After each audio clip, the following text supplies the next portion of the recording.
So Guwahati வந்து சேர்ந்து விட்டோம். என்னோட ஃபர்ஸ்ட் நார்த் ஈஸ்ட் ஆனப்பட்ட ராஜ்கோட்டே சமாளிச்சிட்டேன். அப்போ என்னடா கவுஹாத்தி அப்படின்னு நீங்கள் யோசிக்கலாம். ஆனாலும் இருந்தாலும் ஒவ்வொரு புது லொக்கேஷனும் எனக்கு புது சேலஞ்ச் தான். பேசாமல் நடந்து வந்திருப்பேன். 20 ரூபா வாங்கினாங்க. ஒரு 100 ஒரு ரவுண்டான சுற்றி திருப்பி கொண்டு நிப்பாட்டத்துக்கு என்கிட்ட 20 ரூபா வாங்கிட்டாங்க. இந்த ஹோட்டல் நல்லா இருக்குன்னு சொல்லி அனுப்பியிருக்காங்க. அப்புறம் கவுஹாத்தி மீன் ஒன்று ஆர்டர் பண்ணியிருக்கேன். தெரியாமல் ஆர்டர் பண்ணிட்டேன். இங்கே நினச்சி பார்த்தீங்களா, அஸ்ஸாம்னா காடு மாதிரி இருக்குன்னு. ஆனால் பில்டிங்காக இருக்குது. காடாக இருக்கக்கூடிய இடங்களும் இருக்கும். இங்கெல்லாம் பொதுமக்கள் இருப்பாங்க போல். இது எல்லாம் நான் தரம்சாலாவில் பார்த்துருக்கேன். இந்த மாதிரியான டார்மெண்ட்ரிஸ் வந்து இதனோட பெட்டு. வந்தோடனே வெளிநாட்டுக்கு போயிட்டு வந்தேன். ஓவருக்கு 6 பால் தான், ஆனால் நோ பால் போட்டால் 7 பால் போடு. ஐபிஎல் பப்பியா?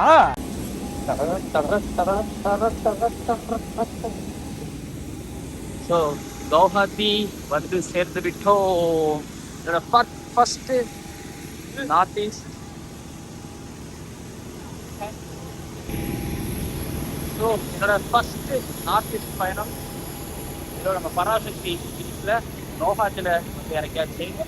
ஸோ இங்கிருந்து ஆரம்பிக்கும் நார்த் ஈஸ்டில் முதல் பயணம் கவுஹாத்தி ஏர்போர்ட்.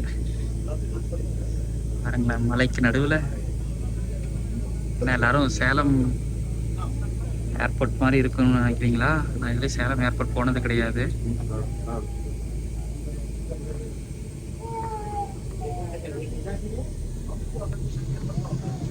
வந்து இறங்கியாச்சு. செம்மையா இருக்கு.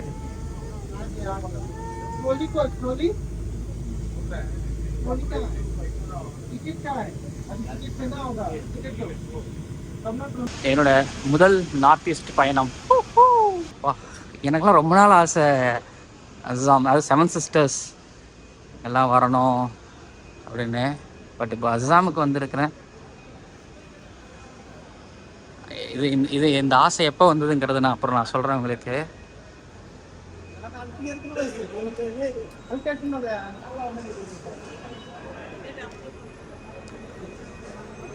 பேசிகிட்டே போகலாம், பார்த்துட்டே போகலாம். போயிட்டு லக்கேஜ் எடுக்கணும், அதை மறந்துட போகிறோம். Gateway to goodness. ஆனப்பட்ட ராஜ்கோட்டே சமாளிச்சிட்டேன். அப்போ என்னடா கவுஹாத்தி அப்படின்னு நீங்கள் யோசிக்கலாம். ஆனாலும் இருந்தாலும் ஒவ்வொரு புது லொக்கேஷனும் எனக்கு புது சேலஞ்ச் தான். ஸோ கவுஹாத்தி ஏர்போர்ட் முதல் முறையாக நை உங்களுக்காக காமிச்சிருக்கிறேன். Say hi. நம்மக்கிட்ட எப்படியோ சவாரி எடுக்கணும்னு நினைக்கிறாங்க. நம்ம நோ அப்படின்னாச்சு. இப்போதைக்கு ஐயோ பார்த்தீங்களா, ரேபிடோ கேட்குறாங்க. நம்ம பஸ் ஸ்டாண்டை நோக்கி போயிட்டுருக்கோம். கரெக்டாக தான் போயிட்டுருக்கோன்னு நினைக்கிறேன். கேட்போம். ஓகே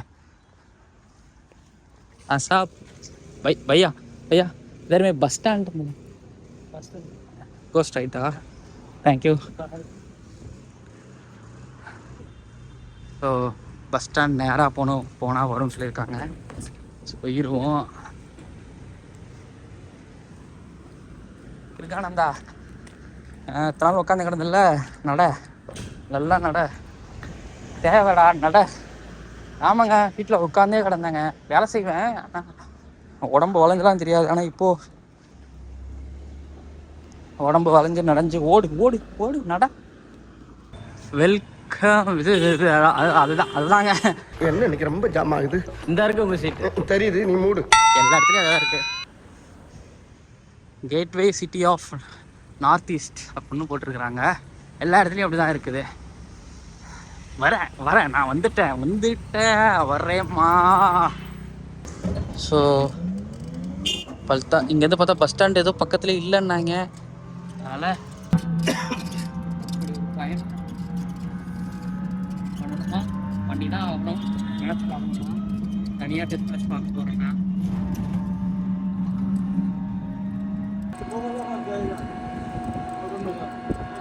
பேசாமல் நடந்து வந்திருப்பேன். 20 ரூபா வாங்கினாங்க. ஒரு 100 ஏங்க ஒரு ரவுண்டான சுற்றி திருப்பி கொண்டு நிப்பாட்டத்துக்கு என்கிட்ட 20 ரூபா வாங்கிட்டாங்க. ஏமாத்தி போட்டாங்க பெரியப்பா. நல்லா நம்ப வச்சு மோசம் பண்ணிட்டாங்க பெரியப்பா. நான் கூட அந்த பையன்கிட்ட கேட்டேன். ஒரு பையன் அவன் வந்து இதர் உதர் அதான் நான் பாட்டுக்கு பேசாமல் நடந்து வந்திருக்கலாம். இதில் பார்த்தா இங்கே பஸ்ஸு இருக்குது. இங்கேருந்து பஸ் எவ்வளோன்னு தெரில. இங்கேருந்து பல்டான் பசார் உடனே மொபைல் ஃபேன்ஸ் நம்ம பல்டான் பசாரா கேட்பீங்க, தெரியல. பல்டான் பசார் இருக்குது. அங்கேருந்து என்னோட லொக்கேஷனுக்கு நான் போவேன். ஸோ இந்த மாதிரி பஸ்ஸு பாட்டி இருக்குது. ஏசி பஸ்ஸு போல். பால்டன் பசார் 50 rupees. ஸோ பால்டன் பசார் விஐபி சௌக்கில் இருந்து, அதாவது கவுஹாத்தி ஏர்போர்ட்லேருந்து 50 ரூபா, 25 கிலோமீட்ரு. கொஞ்சம் நேரமாகவே இந்த மாதிரி ரோடுக்கு பக்கத்தில் முழுக்க மரமாகவே இருந்துக்கிட்டு இருக்கு. நீல மேகம், அது கீழே பச்சையாக மரங்கள். ரோடுலாம் பெருசாக போட்டாலும் மரங்களோட ஆக்கிரமிப்பு குறையலை. நல்லா இருக்கு பார்க்க. ராஞ்சி எனக்கு ஞாபகப்படுத்துது. ராஞ்சி இப்படி தான் இருக்கும். இது கவுஹாத்தி யூனிவர்சிட்டி. ஓஹோ, நிறையாக்கு இந்த மாதிரி நீர்நிலை ஆதாரங்கள்லாம் அங்கங்கே பார்க்க முடியுது. எனக்கு என்ன தோணுதுன்னா, நான் இருக்கிற இடத்துல பக்கத்தில் இந்த மாதிரி ஏரி இருந்துச்சுன்னா அங்கே குளிக்கலாமான்னு தோணுது. இதான் சார் நம்ம பையன் புத்திங்கிறது. குளிச்சிருவோம். Test match முடிஞ்சுனே குளிச்சிருவோம். இடையில குளிச்சோன்னா ஏதாவது ஜலதோஷம் முடிச்சிட போகுது. ஆஹா, பாருங்க, ஊருக்குள்ளே பார்க் போல ஏதோ வச்சிருக்காங்க. கடவுளே, நான் இருக்கிற இடத்துல ஏதாவது இந்த மாதிரி சிக்கணும். ஆஹா, தண்ணி பாருங்க, பார்க்கும்போது நல்லா இருக்குங்க.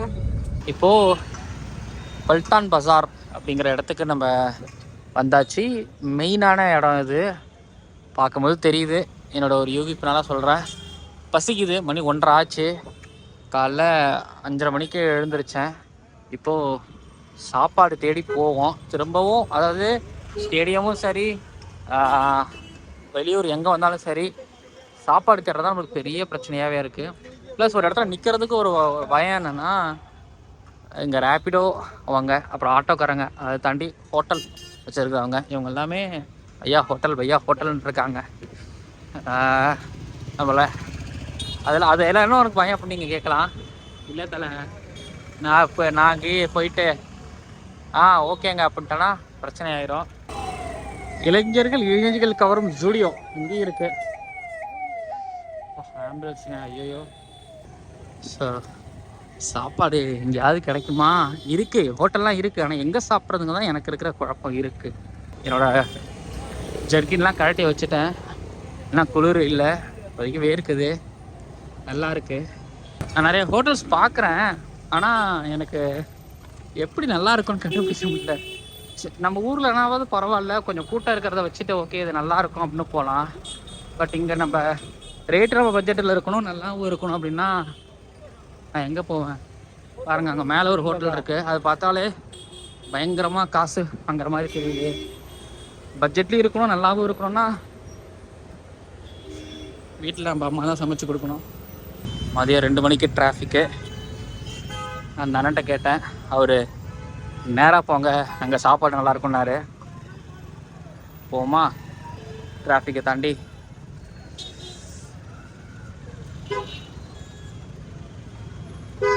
காரு போட மாட்டாங்க போலையே, நான் போயிடுவேன்.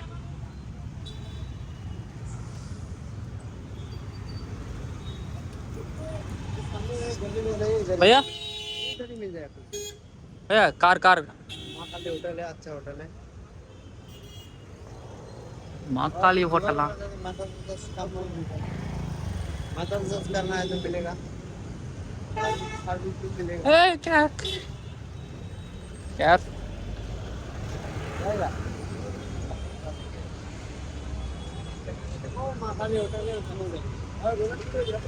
இந்த ஹோட்டல் நல்லா இருக்குன்னு சொல்லி அனுப்பியிருக்காங்க. என்ன சாப்பிட்லாம்? காலையில சாப்பிடல. அங்கே தான் சாப்பிட போகிறோம். கல்கட்டாலேயும் இந்த மாதிரி பொரிச்சது ஒன்று பார்த்தேன். இதில் ஏதோ எலுமிச்சை பழம்னு நினைக்கிறேன், பெரிய எலுமிச்சை பழம் போல். முன்னாடி உரமாக வச்சுட்டு எதை ஊற்றி சாப்பிட்றதுன்னு தெரியலையே. இதை ஊற்றி சாப்பிட்றதுன்னு நினைக்கிறேன். பசிக்குது, காலிலேருந்து சாப்பிடல. ரைஸ் கிடைச்சிருது எங்கே போனாலும், அதனால சேஃபு. இதே இன்னும் நார்த் சைடு போனோன்னா எனக்கு ரைஸ் கிடைக்காது. எனக்கு அந்த ஃப்ரை பண்ணது பிடிச்சிருக்கு, நல்லாயிருக்கு.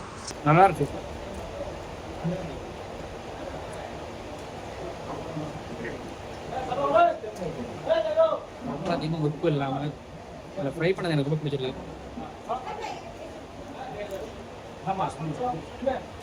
அப்புறம் கவுஹாத்தி மீன் ஒன்று ஆர்டர் பண்ணியிருக்கேன். தெரியாமல் ஆர்டர் பண்ணிட்டேன்.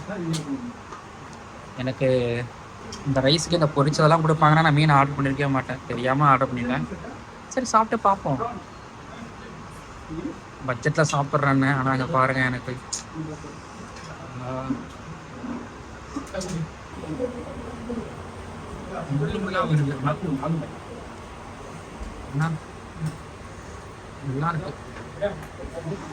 நல்லா இருக்கு. நல்லா மீன் நல்லா வெந்து சாஃப்டாக இருக்கு. நான் கூட யோசித்தேன், நல்லா இருக்கு, சூப்பராக இருக்கு. சாப்பிட்றீங்களா? வேணுமா? கவுஹாத்தியில் கட்லா மீன் நினைக்கணும். இந்த மீன் வந்து உள்ள செவப்பாக இருக்கு. நல்ல மீன் தான் நினைக்கிறேன். ஆனால் செம்ம சாஃப்டாக இருக்கு. போய் ஃபஸ்ட்டை கேட்டு கூட வாங்கிக்கலாம். பசிக்கிறதுங்கிறத தாண்டி இப்போதைக்கு வயிற்று நிரப்பி போவோம். நைட்டு என்ன ஆகும்னு கூட தெரில. சாப்பிட்டு முடிச்சாச்சு. ரேப்பிடோ புக் பண்ணிட்டோம். பல்தான் பசார்லேருந்து நம்ம டார்மெட்ரிக்கு போக போகிறோம். ஹெல்மெட் எல்லா இடத்துலையும் பர்ஃபெக்ட். இப்போ சாப்பிட்டாச்சு. ரெஸ்ட்டாக வேலை இருக்குது. ரேப்பிடோவில் போயிட்டுருக்குறோம். சார்ஜும் கொஞ்சம் தீரப்போகுது. டார்மெட்ரியில் வந்து எவ்வளோ கம்மி பண்ண போகிறேன்னு தெரில. திருக்கானந்தாவிலாவுக்கு வந்து நீங்கள் இதுக்கப்புறம் நீங்கள் கவுஹாத்தி வந்தாலும் நீங்கள் பயன்படுத்திக்கலாம். பஸ் ரூட்டெல்லாம் பார்த்து வச்சுக்கணும். ஏன்னா நாளை பின்ன நம்ம ரேப்பிடோ புக் பண்ணியே வந்துட்டு இருக்க முடியாது. செலவு பண்ணிவிட்டு 30 ரூபா நான் இருக்கிற இடத்துல இருந்து, பல்தான்பூர்லேருந்து பல்தான் பசார்லேருந்து நான் இருக்க போகிற டார்மெட்ரி 3 கிலோமீட்டரா. ஆஷஸை பார்க்க முடியல. காட், நீங்கள் நினச்சி பார்த்தீங்களா அஸ்ஸாம்னா காடு மாதிரி இருக்குன்னு? நானும் நினச்சிருக்கிறேன். கவுஹாத்தி சுற்றிலையும் காடாக இருக்க போகுதுன்னு.